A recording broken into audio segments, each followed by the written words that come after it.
Hey, it's Eric Jensen again. Time for some more ramblings and whatnot. This week, I wanted to start by talking about a story that was going on last week on, it's a baseball story. Now, first, let me say that baseball is a very boring sport. Having said that, I do appreciate it. I'm an Angels fan, and so my team is awful. Although we have two of the best players to play the game. Mike Trout's injured, and Shohei Ohtani is doing crazy stuff pitching and hitting. So it's been entertaining at least to follow Shohei Ohtani, even though the Angels are just garbage and disappointing. Anyways, with him, like I said, the guy is amazing. And what he's doing, leading the league in home runs, pitching incredibly well, just doing awesome. And they were playing in Detroit, and one of the announcers for the Tigers, the Detroit Tigers, he was asked, "Oh, what do you do when you're pitching to Shohei Ohtani?" And he imitated a, Asian voice saying, you have to be very, very careful, and saying it how like a stereotypical Asian may say it. And of course, because of that, he got in trouble and suspended. And they said, how could you do that? That's so insensitive, blah, blah, blah. And then they asked Shohei after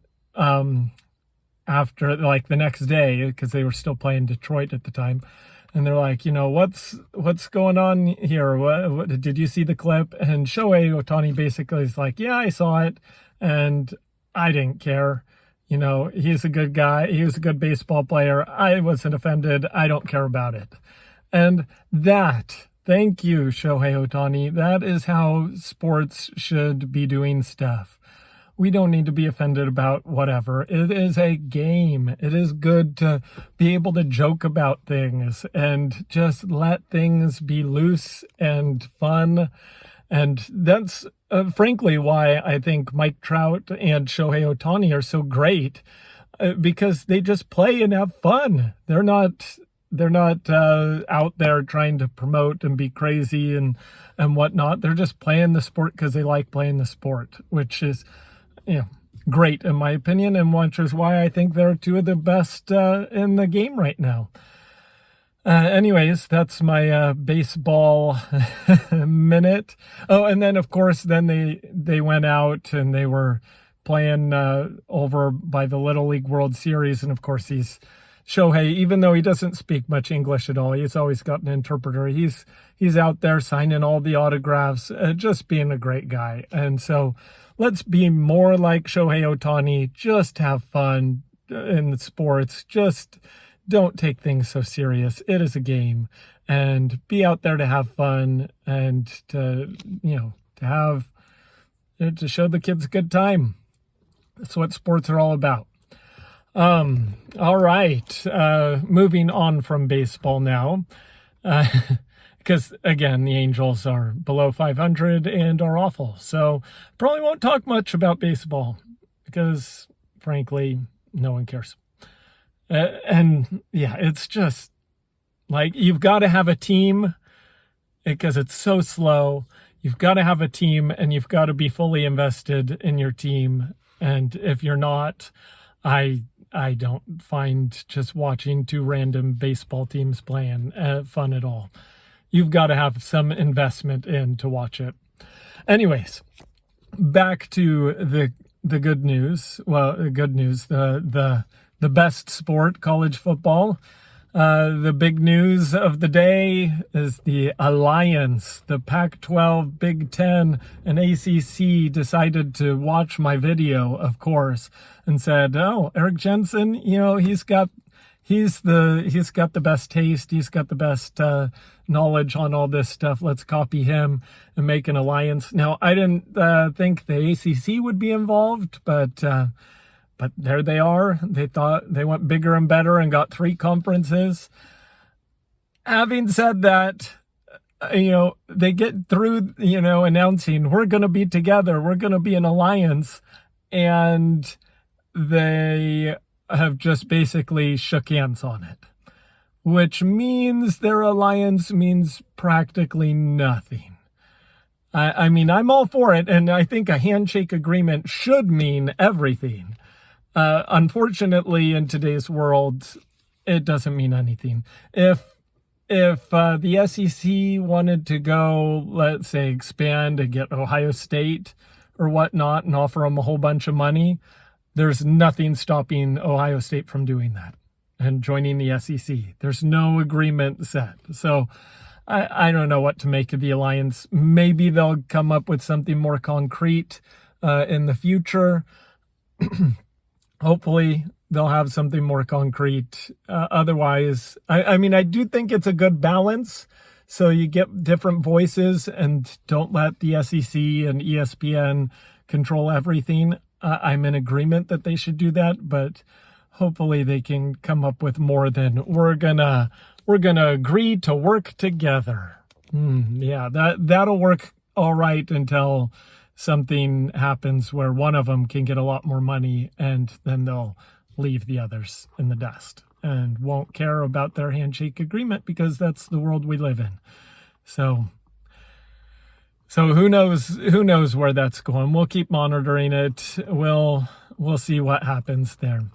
Because college football is starting this week, I thought I'd give some Pac-12 predictions and stuff. We can, because West Coast football is the best, even though it may not be the most powerful, it is still the best. In the South,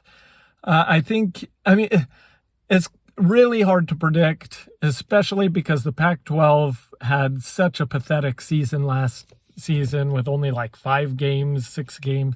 I mean, it was just a joke how long they postponed it and didn't play because of COVID.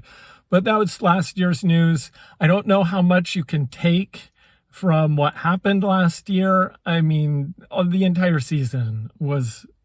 I mean, USC played someone, for example, that was their first game like week after week after week of the season. It was just, you couldn't, I don't know how much to take into what happened last season, at least in the Pac-12. Other conferences like the Big 12, SEC, that actually had seasons, the ACC, those you could, make some more comparisons from that last season to this season. So anyways, having said that, I think in the South, I would imagine Arizona State is going to be a lot better this year.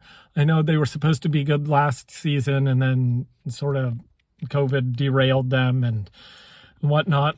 So I think they're going to be tough. I don't think Utah's going to be all that great. I don't think Colorado is going to be all that great. I do think UCLA is going to be a lot better this season.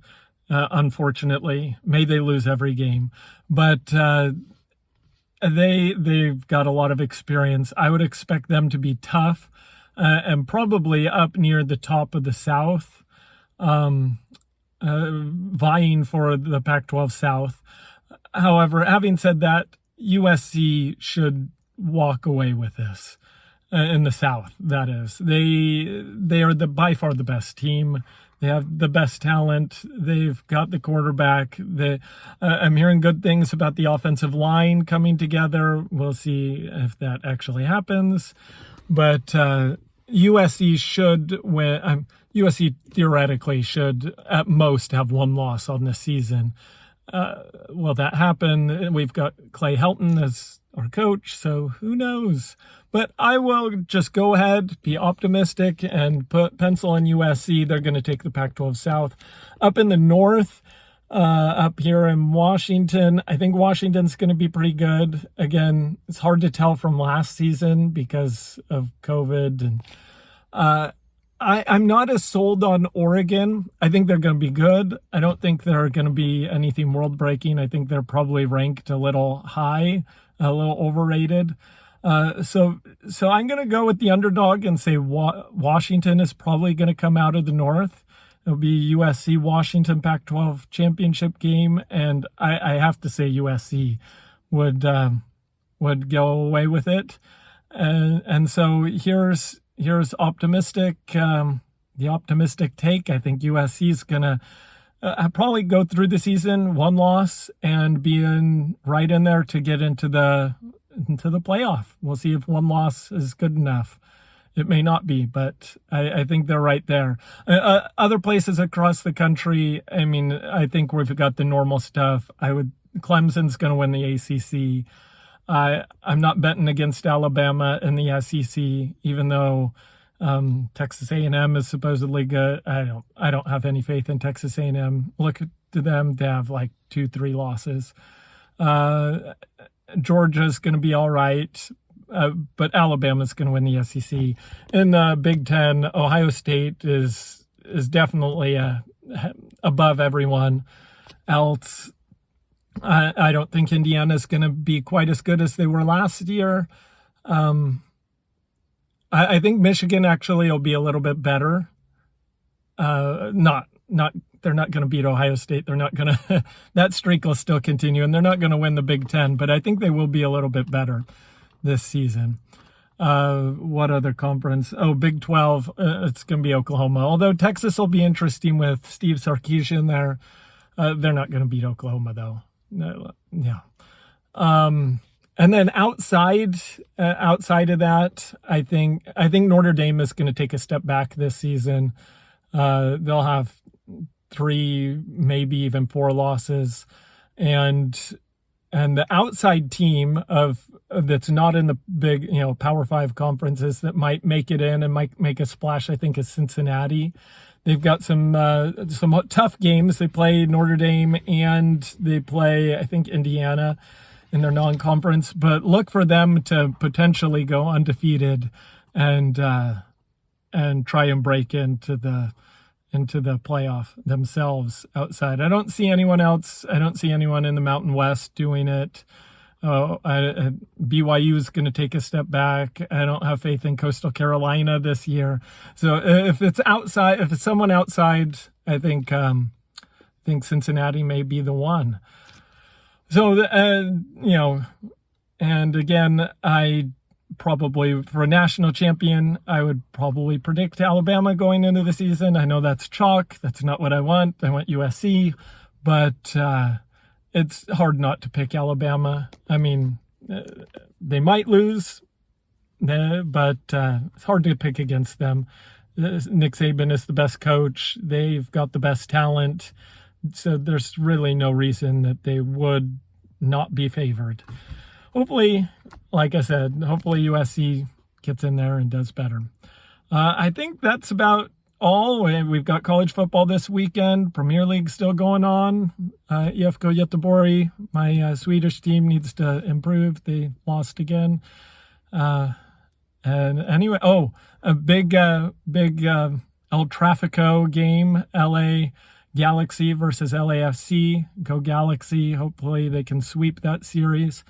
And that's all for this week. Until next time, we'll see you later.